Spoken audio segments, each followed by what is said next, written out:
We've had a fixation on paid missionaries and pastors, not on equipping and releasing the body. That was the observation of a longtime pastor and denominational leader on a call I recently had. It's very possible that you've been a church person all your life and have never been equipped and released in the full biblical sense.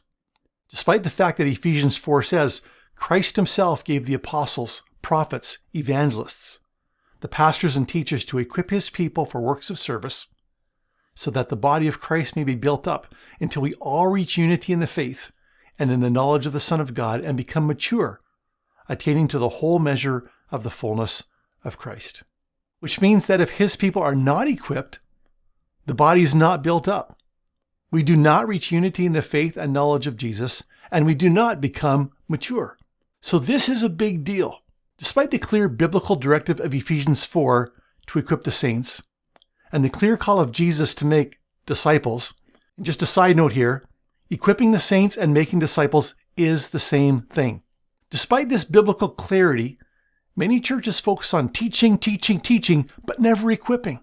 Teaching is of course important, but without practical application and skill development, we can be well informed, but unprepared to actually join Jesus on mission. Churches need to shift from being mere centers of biblical teaching to hubs of training and apprenticeship. That is what we're seeking to do in part with 12 Church. This shift involves adopting a model that emphasizes practical training, like a tech school or an apprenticeship program, rather than a traditional university lecture hall.